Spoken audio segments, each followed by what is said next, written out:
I stepped into the restaurant and saw the condensation on their empty wine glasses. My parents had already finished their anniversary meal when I arrived. Mom looked up and smiled that practiced, soft smile. "Oh, you are late. Cover the bill, will you?" My sister Chloe let out a sharp laugh that cut through the soft jazz playing overhead. "Still as clueless as ever," she added. "How cute." I realized then that I had been invited exactly when their meal ended. Their faces were satisfied and expectant. The scent of garlic butter and expensive oak lingered in the air like a taunt. I pulled out the velvet chair, the wood smooth and cold against my palms. They did not offer me a menu or even a sip of water. My father leaned back, patting his stomach with a rhythmic, heavy thud. He avoided my eyes, focusing instead on a loose thread on his silk tie. This was a choreographed performance. They were not celebrating a marriage. They were celebrating a successful transaction at my expense. For years, I played the role of the reliable daughter, who never asked questions. I looked at the leather folder sitting in the center of the white tablecloth.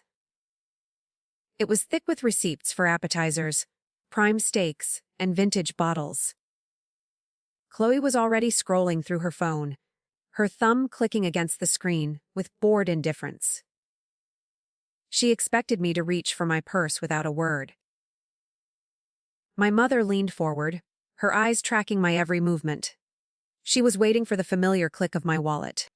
I thought about the thousands of dollars I had quietly funneled into their lives. Every utility bill and every late mortgage payment had been framed as a temporary favor. Standing there, I felt a strange, cold clarity wash over the anger. I did not feel like a victim anymore. I felt like an auditor. I signaled the waiter, but my eyes stayed locked on my mother. She tilted her head, confused by my delay. The air in the room suddenly felt very thin and still. The manager approached with a professional smile that did not reach his eyes. I stood up slowly, keeping my voice low and steady. I asked him to verify the account authorizations I had revoked earlier that morning. My parents exchanged a quick, sharp glance. Chloe finally looked up from her screen, her mouth hanging slightly open. The manager checked his digital tablet and nodded. I could see the reflection of the candlelight in his dark eyes. The table remained frozen as the atmosphere shifted. "I am sorry," the manager said, looking directly at my mother. "But there is no active account on file for this table tonight." Suddenly, her face turned pale. The soft, maternal mask she wore shattered into 1,000 jagged pieces. My father sat up straight, his face flushing a deep, angry red. They looked at the check as if it were a live grenade. Chloe gripped her designer handbag until her knuckles turned white. I simply stood there, watching the reality of the situation finally sink in. "What did you do?" "Layla," my mother hissed, her voice trembling with suppressed rage. I leaned down until I was inches from her face. I could smell her expensive perfume and the sharp scent of red wine. I told her that the Bank of Easy was officially closed for business. I explained that they would need to find another way to fund their luxury. Chloe tried to speak, but her voice caught in her throat. The surrounding diners began to turn their heads toward our table. I laid a single $20 bill on the table for my water. I turned my back on them and walked toward the heavy glass doors. Behind me, I heard the frantic rustle of purses and my father's low, desperate cursing. The cool night air hit my face, smelling of rain and distant asphalt. My phone buzzed in my pocket, but I did not check the message. I knew the system was broken beyond repair. For the first time in my life, the silence felt like a victory. I reached my sedan and sat in the humid dark. My heart hammered against my ribs like a trapped bird. The dashboard clock glowed a steady, cold blue. 6 missed calls from my mother already crowded the screen. I ignored them and pulled into the quiet flow of traffic. The city lights blurred into long, golden needles across my windshield. I was not going home yet. There was one more account to settle before the morning sun rose. I pulled into the driveway of my childhood home.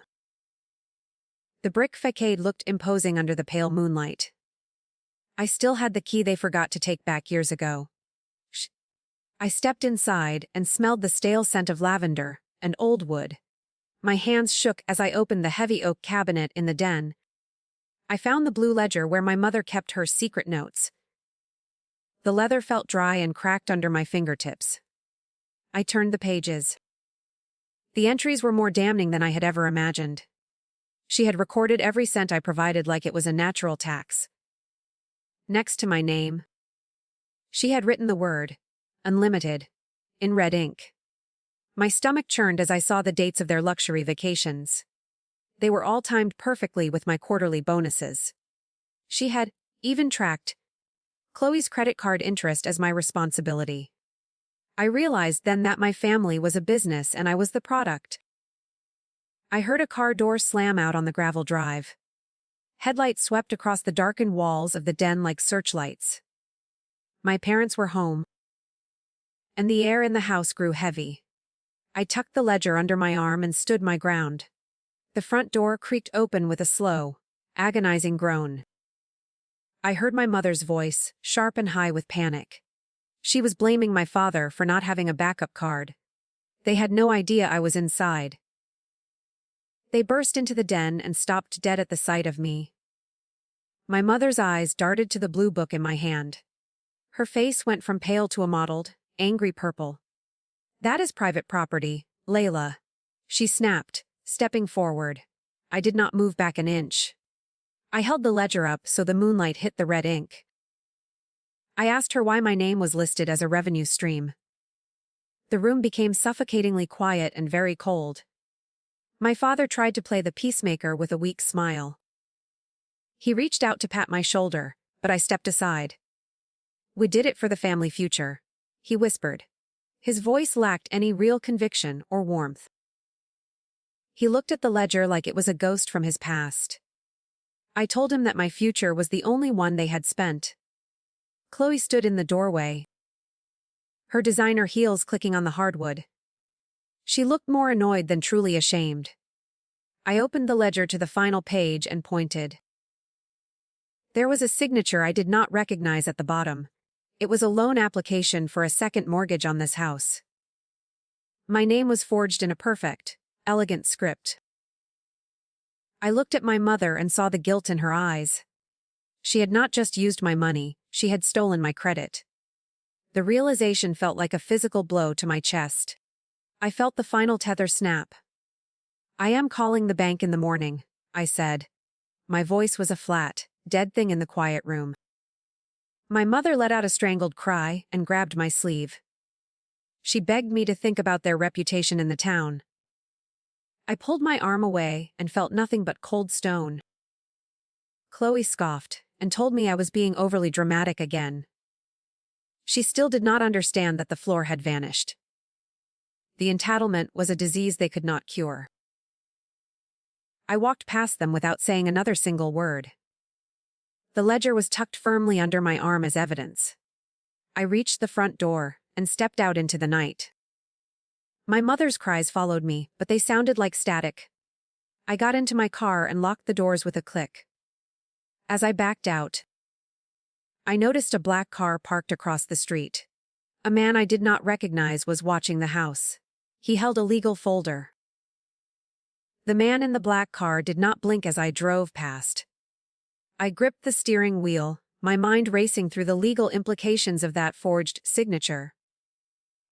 I needed a secure place to store the ledger and the evidence of their theft. My apartment felt too vulnerable, now that they knew I was onto them. I pulled into a 24-hour grocery store parking lot to catch my breath. The fluorescent lights hummed with a sickly yellow glow above my car. I was being watched. I opened the legal folder the attorney had given me earlier that week. It contained a list of every shared asset and every recurring payment I had ever authorized. My eyes scanned the lines until I found a discrepancy in the mortgage filings. There was a second lien on my own condo that I had never signed. My mother had not just targeted the family home, she had targeted mine. The betrayal felt like a cold blade sliding between my ribs. I felt completely and utterly alone. I decided to drive to my office downtown to use the high-security safe in my corner suit. The city was a ghost town of glass and steel at this hour. I swiped my keycard and listened to the heavy, magnetic lock click open.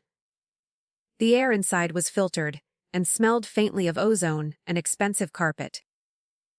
I hurried toward my desk, the ledger clutched tightly against my chest. Every shadow in the hallway seemed to stretch and move. I felt the weight of their greed. I reached my office and saw that the door was slightly ajar.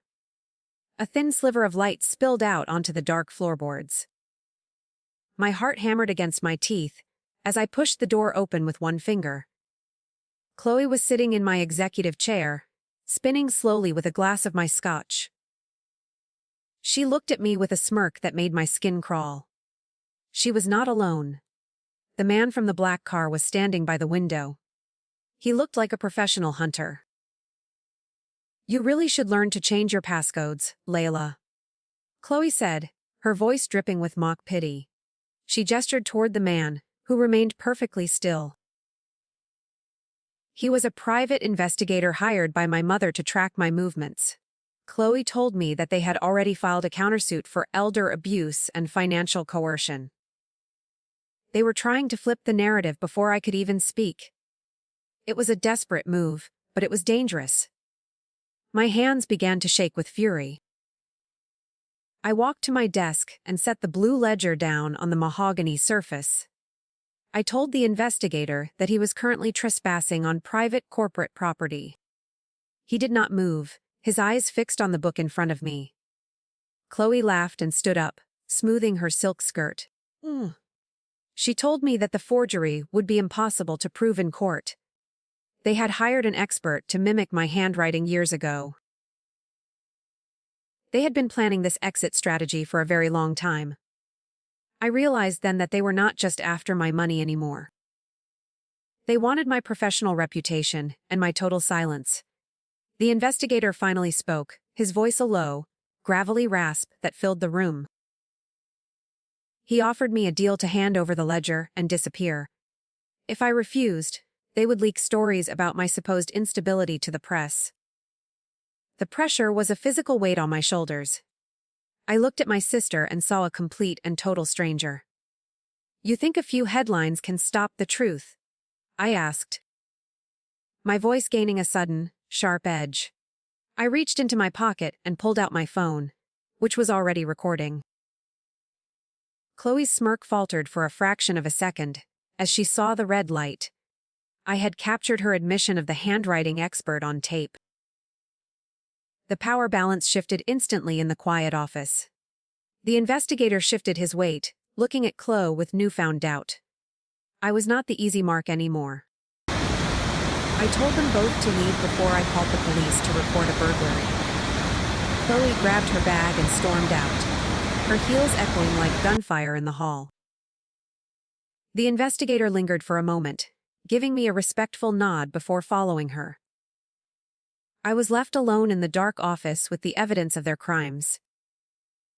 I reached for my phone to call my attorney, but the screen went black.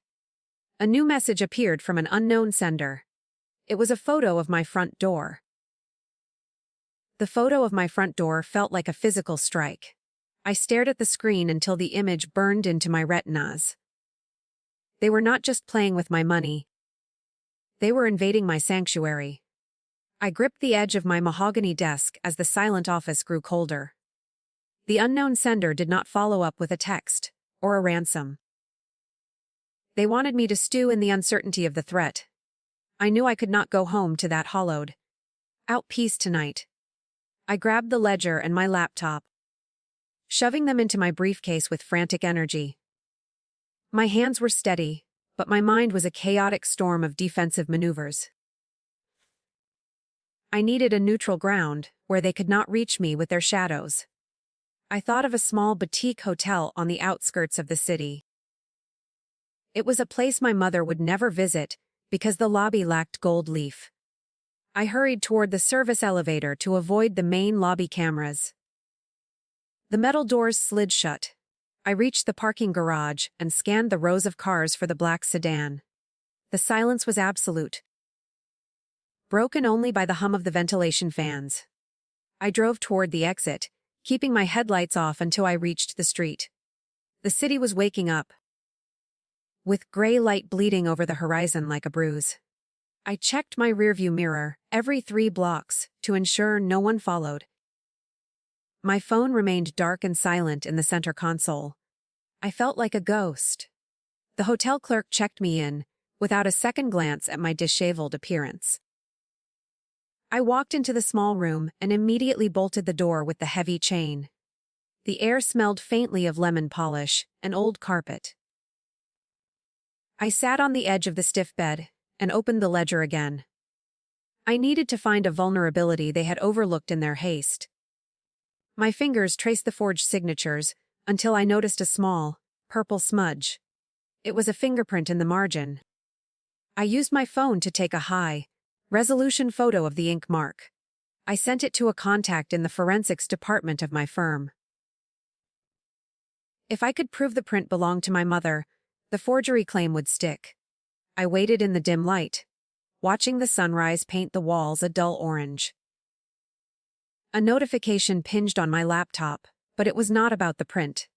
It was a news alert from the local business journal. My name was in the headline. The article claimed I was being investigated for misappropriating client funds to pay my debts. My mother had moved faster than I anticipated, leaking a fabricated story to ruin me. The text was filled with anonymous quotes calling me volatile and disturbed. I felt a surge of nausea as I realized my career was being dismantled. They were trying to strip away my leverage before the trial could begin. This was no longer just about a dinner bill or a house. It was war. I looked at the blue ledger and realized it was my only shield now. I began scanning every page into a secure cloud drive for my attorney. My mother's handwriting was a map of her greed and her deep desperation. I found a hidden pocket in the baver, containing a folded slip of paper. It was a receipt for a safe deposit box I did not recognize. The location was a small bank branch near my sister's luxury condo. My heart skipped a beat. I knew Chloe had been the one to hide the most sensitive documents there. She was always the keeper of the family's physical secrets and their dirty laundry. I checked the time and realized the bank would open in 3 hours. I needed to get to that box before they realized I found the key. I stood up and splashed cold water on my tired, stinging eyes. I would not let them turn me into a villain. I had to become the predator. I walked out of the room, my briefcase tucked under my arm like a weapon. The hotel lobby was quiet as I turned in my key to the clerk. I drove toward the bank, keeping my speed exactly at the legal limit. As I turned onto Chloe's street, I saw a familiar figure standing on the sidewalk. It was the investigator from the office, holding a large, heavy-moving box. He looked directly at me and pointed toward the bank entrance. He was waiting. The investigator did not move as I pulled to the curb. His presence was a calculated blockade designed to test my resolve. I stepped out of the car and felt the morning wind bite through my thin blouse. The street was waking up with the sound of distant sirens and barking dogs. I walked toward him with the blue ledger held tight against my ribs. He did not look like a threat anymore. He looked like a man weighing his options. I stopped just a few feet away. "Your sister is inside the vault right now," he said quietly. His voice was sandpaper against the morning quiet. He handed me the moving box, which felt unexpectedly heavy and cold. I looked inside and saw a stack of my own personal files from the office. He had not stolen them from my mother. He had rescued them from Chloe's destruction. I realized then that the investigator was playing his own game. He was not a loyal soldier for the highest bidder. He was a professional. I thanked him with a short nod and turned toward the bank entrance. the glass door were heavy and polished to a blinding shine. My objective was clear. I had to reach that deposit box before Chloe emptied it. The lobby was filled with the soft chime of electronic counters and low voices. I saw the back of Chloe's blonde head near the security gate. She was arguing with a clerk about a missing key. Her voice was sharp and brittle. I approached the counter and slid my state identification toward the startled clerk. I told her that I was the primary owner of the account Chloe was trying to access. My sister froze, her entire body stiffening as she turned to face me. The smirk she usually wore was gone, replaced by a mask of pure desperation. She tried to grab the ID, but I pulled it back. The power in the room shifted toward me. I felt the cold heat of the upper hand. "You are not on the signature card, Chloe," I said. My voice was calm, which seemed to infuriate her more than an insult. She claimed that our mother had given her verbal permission to manage the box. I looked at the clerk and asked for the physical signature card to be produced. The clerk hesitated and then walked toward the back office to retrieve the file. Chloe's hands began to shake as she realized the clerk was following the rules. She was losing her grip. The clerk returned with a yellowed card and laid it on the marble counter. My name was at the top, but there was a second name added in fresh ink. It was not Chloe's name. It was the name of the investigator, who had clearly used his credentials to bypass the standard 3-day waiting period for account updates. My heart skipped a beat as I processed the new information. He had used my mother's desperation to gain access to their secrets. He was not helping me. He was looking for his own leverage. I felt sick. "He already took the contents," Chloe whispered, her eyes wide with shock. We both turned toward the large front windows of the bank lobby. The black sedan was gone, leaving only an empty space at the curb. I realized then that I had been played by everyone at this table. The investigator had used me as a distraction to get what he wanted. He had the documents that could destroy my career or save it. The box in my hand felt like lead. I opened the moving box again and searched through the papers. Underneath my files, I found a small, leather-bound diary with my mother's initials. It was not a ledger of money, but a ledger of sins. I flipped to a page and saw a list of names I recognized. They were the clients whose funds had supposedly been misappropriated. My mother had not acted alone to frame me. She had help from within my own firm. The betrayal went deeper than family. I looked at Chloe and saw that she was truly terrified now. She realized that the people she trusted were moving to protect themselves, not her. The clerk asked if we still needed the vault, but I shook my head. I walked out of the bank and stood on the sidewalk, breathing in the exhaust. My phone buzzed in my hand with a new text from an unknown number. It was a location for a meeting. "Bring the diary," it read. I was trapped. I stared at the screen, the coordinates leading to an industrial shipyard at the city's edge. The diary felt like a slab of ice against my chest as I sat in my car. I knew this meeting was a trap, yet it was the only path to the truth. The investigator had the documents, but the diary held the names of the insiders at my firm. I shifted into gear, the engine humming a low, mechanical warning. Chloe stood on the curb, watching me leave with a face full of static. She was finally irrelevant. The drive took 20 minutes through a landscape of rusted iron and gray water. I reached the shipyard and saw the black sedan, parked near a stack of blue shipping containers. The air tasted of salt and diesel, thick enough to coat my throat in a bitter film. I stepped out, clutching the diary so tightly my fingernails bit into the leather cover. There were no lights except for the flickering neon of a distant crane. Silence reigned, broken only by the rhythmic lapping of the tide. I felt like a ghost walking into a cage. The investigator stepped out of the shadows, his face obscured by the brim of a dark cap. He did not have the documents in his hand, which made my stomach drop with dread. He gestured toward the open door of a nearby warehouse, his movements fluid and strangely calm.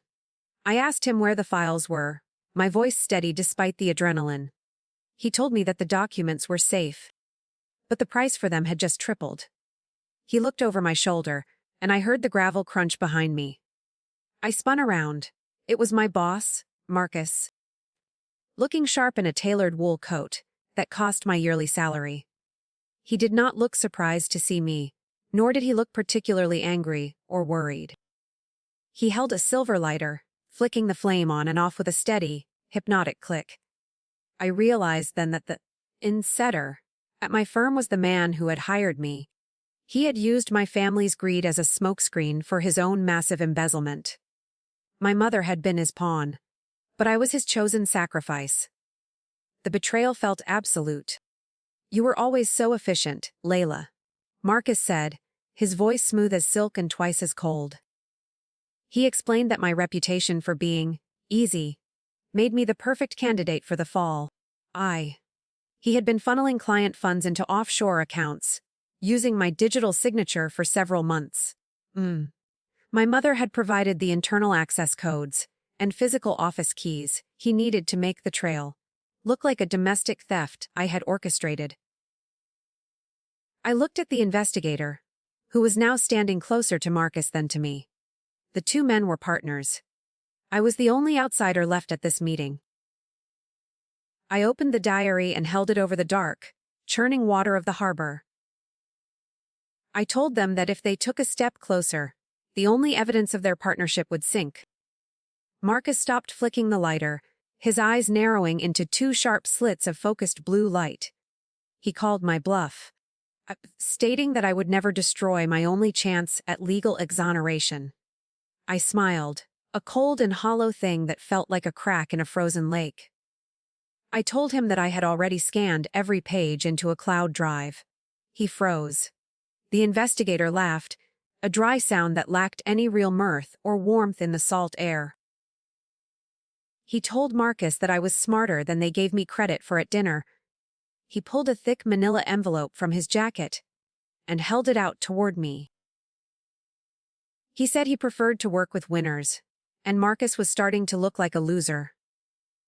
This was the turn I needed, a fracture in their alliance based on pure greed. I reached for the envelope, but Marcus lunged forward with a snarl of pure rage. The two men collided in a flurry of dark wool and heavy leather against the gravel. I backed away, clutching both the diary and the newly acquired envelope to my chest. The investigator was stronger, pinning Marcus against the cold metal side of the shipping container. I did not wait to see the outcome of their desperate, grunting struggle for power.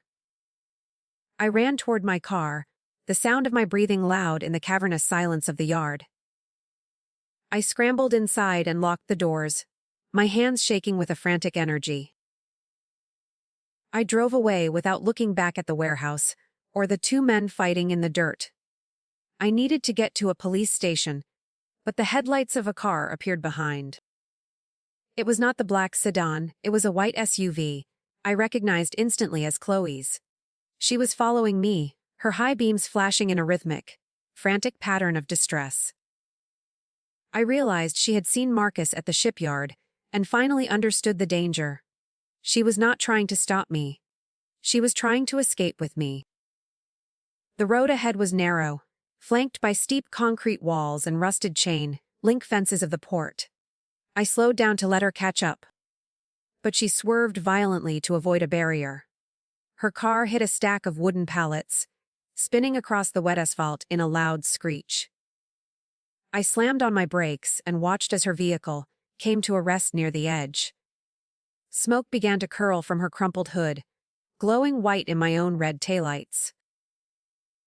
I had to choose between the evidence and my own blood. I stepped out of my car, the envelope tucked under my seat for a fleeting moment. I ran toward the smoking wreck, calling her name into the biting wind of the harbor. Chloe was slumped over the steering wheel, her forehead bleeding onto the white leather of the interior. I pulled at the door handle, but the metal was warped and hot to the touch. I looked back at the road and saw the black sedan approaching at a high speed. Marcus and the investigator were coming to finish the job tonight. I grabbed a heavy rock and smashed the side window, glass showering over the seats like diamonds. I reached in and unbuckled her seatbelt, hauling her out just as the black sedan slowed down. We tumbled onto the gravel, the smell of leaking gasoline filling the air with a sweet scent. I looked up and saw Marcus stepping out, a small black object glinting in his hand. He did not look like a businessman anymore. He looked like a cornered animal. The tension in the air snapped. Marcus did not fire. He looked at the smoking car and then at the dark water. He realized the explosion would draw the Port Authority and the police within a few minutes. He tossed the silver lighter into the pool of gasoline, spreading beneath Chloe's wrecked white SUV. I hauled Chloe behind a thick concrete pylon, just seconds before the fuel tank ignited into a bright orange roar. The heat was a physical wall that pushed us further back into the shadows. When I looked up, the black sedan was gone, but my car was missing. The fire roared behind us, a wall of heat that turned the shipyard air into a shimmering haze.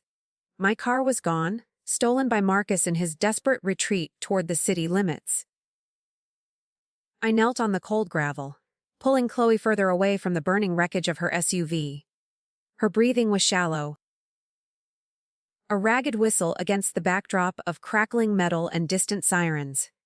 I realized that the manila envelope was still inside the passenger seat of my stolen vehicle. All my physical leverage had vanished into the night with my boss. Chloe groaned, her eyes fluttering open, as she gripped my forearm with bloodied fingers. She tried to speak, but the words were lost in a fit of wet, hacking coughs. I told her to remain still while I scanned the darkness for any sign of a phone.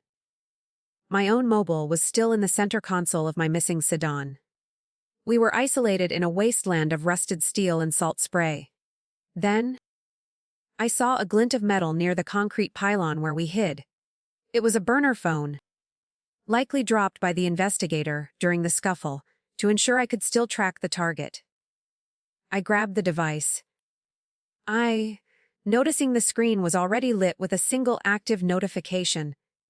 It was a tracking application showing a blinking red dot moving slowly toward the industrial docks. Marcus had not just stolen my car, he had taken a vehicle equipped with a silent GPS. The investigator must have planted it there earlier, as a hidden insurance policy. I looked at the phone and realized I could still follow him. The power balance shifted back into my hands. I felt a surge of icy, focused adrenaline. A pair of headlights cut through the thick smoke, and a battered truck skidded to a stop nearby. The investigator stepped out, his expression unreadable in the flickering orange light of the fire. He did not ask if we were okay or offer any words of comfort. He simply pointed at the burner phone in my hand and gestured toward his open door. I looked at Chloe, then back at the man who had played every side. I had no choice but to trust my enemy. We loaded Chloe into the truck's cramped cab, her head resting against the cold glass of the window. The investigator drove with a terrifying, silent precision, ignoring the sirens that grew louder behind us. He told me that Marcus was heading for a private slipway, where a boat waited. The diary was still tucked inside my blouse, the leather warm against my skin. I checked the tracking dot and saw it was stationary near a row of dark warehouses. He was cornered. The truck stopped a block away from the water, the engine cutting out with a low, dying rattle. I stepped out into the biting wind, my eyes fixed on my stolen sedan parked near the pier. Marcus was standing on the dock, tossing bags into a sleek, idling motorboat. He looked frantic, his expensive coat torn and stained with soot from the explosion. The investigator stayed by the truck, watching me with a strange, expectant silence. This was my moment. I walked toward the pier, my footsteps echoing on the wooden planks like a steady, rhythmic drum. Marcus froze when he saw my shadow stretch across the deck of the boat. He reached for his waistband, but his hands were shaking too violently to be a threat. I held up the blue diary, its pages fluttering in the salty night breeze. I told him the police already had the cloud login for the scans. It was a lie, but his face crumbled instantly. "Give me the book, Layla," he pleaded, his voice cracking with a high, thin desperation. I stepped closer, noticing the manila envelope, sitting on the passenger seat of the idling boat. I told him he could have the diary, if he handed over the original documents. He hesitated, his eyes darting between the water and the dark horizon. He realized his escape was a hollow dream if the evidence remained behind. He reached for the envelope with a slow, trembling hand. I swapped the leather diary for the heavy paper envelope. The transition was quick and silent. He did not check the pages before he jumped onto the boat and gunned the engine. The wake hit the pier with a loud slap as he vanished into the fog. I stood there, clutching the real evidence against my chest. The investigator walked up behind me, his hands deep in his pockets. He looked at the water and let out a short, dry laugh. "You gave him a blank notebook, didn't you?" he asked, his tone almost admiring in the dark. I did not answer him. I only watched the distant lights of the motorboat fade away. I had the originals, the scans, and the names of every accomplice. The investigator told me that my mother was currently being detained for questioning at the precinct. He had made the call while we were driving. The systemic rot was finally being carved out. We drove Chloe to the hospital, the sunrise finally breaking in a streak of angry, bruised purple. I watched the doctors wheel her away, her condition stable but her future forever altered. The investigator vanished into the hospital corridors without a word of goodbye. I sat in the plastic chair of the waiting room, the manila envelope heavy on my lap. The silence of the morning felt heavy and thick. My phone rang in my pocket. It was an unknown number. I answered it, expecting a threat or a plea for mercy from my father. Instead, a calm, female voice identified herself as an agent with the Federal Financial Crimes Division. She told me that had been monitoring Marcus for over 18 months. They had watched the dinner, the shipyard, and the pier from a distance. I realized I had been a pawn in a much larger game than I thought. My heart slowed to a steady, numb thud. The agent asked me to stay exactly where I was until her team arrived to secure the evidence. You looked out the window and saw a black SUV pull into the hospital lot. A man stepped out, wearing a jacket that matched the investigator's style perfectly. I looked down at the envelope and noticed a small, hidden global positioning system tag. They hadn't just watched me, they had used me as live bait. The front doors hissed open. My mother was inside the building. She stood in the hospital lobby, flanked by two stone-faced agents. Her designer coat was rumpled, and her eyes were frantic as they scanned the room. When she saw me, her face contorted into a mask of feigned maternal relief. I stood up slowly, the manila envelope heavy in my grip.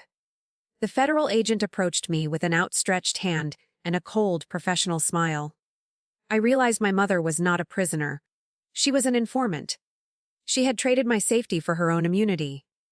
"Layla, darling, tell them we were working together?" My mother pleaded. Her voice was a thin, desperate rasp that echoed off the sterile tile walls. The agent ignored her and focused entirely on the evidence I held. I looked at the GPS tag on the envelope and then at the investigator. He was not a rogue element or a hired gun. He was the lead field operative for the task force. They had used my trauma to flush Marcus out of hiding. I felt like a ghost. The investigator stepped forward and finally showed me his badge. He explained that Marcus was intercepted at the harbor 3 miles out. The motorboat had a remote kill switch they activated once he cleared the pier. My mother had provided the initial tip, off months ago to save herself from a prior fraud charge. She had fed me to the wolves to keep her own hands clean. I looked at her and felt a profound, Chilling sense of emptiness. The woman who raised me was a stranger. I handed the envelope to the investigator without saying a single word. My mother tried to hug me, but I stepped back into the shadows. I told the agent I wanted my name cleared from the fabricated news reports immediately. He nodded, promising that a formal press release was already in production. He looked at my mother with visible disgust before turning back to his tablet. The federal team began to move, their boots clicking in a synchronized rhythm. My mother was left standing alone. We walked toward the elevators to check on Chloe's recovery progress. The investigator stayed with me. His presence now a protective shield rather than a threat. He admitted that they didn't expect Marcus to turn so violent at the shipyard. I asked him if my father knew about the original deal with the feds. He looked away, which gave me the only answer I needed. The entire family had been playing a game of survival. Only Chloe and I were left in the dark. Chloe was awake, her head wrapped in thick, white gauze. She looked at our mother through the window and began to cry silently. I sat by her bed and took her hand, feeling the faint, rapid pulse. She whispered that she had seen the ledger in our mother's safe weeks ago. She was too afraid to tell me, because she feared the fallout. I realized then that Chloe was just another victim of the family system. We were both just collateral damage in a much larger war. The investigator received a radio call, and his expression suddenly darkened. He told me that Marcus hadn't been alone on the boat at the harbor. There was a second set of offshore accounts, found in a hidden compartment. The money didn't belong to Marcus or my mother, it belonged to a firm partner. My father's name was listed on the primary authorization forms as the silent majority owner of the offshore shell company. I felt the final piece of my world shatter into dust. The betrayal was complete. My father was the architect. I walked out of the hospital into the bright, unforgiving morning light. My mother was being led to a black SUV for further debriefing. I didn't look back as the engine started, and the tires crunched on gravel.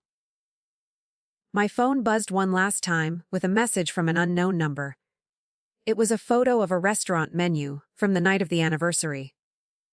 Under the dessert section, my father had scrawled a note. "Everything has a price, Layla." I finally understood the cost.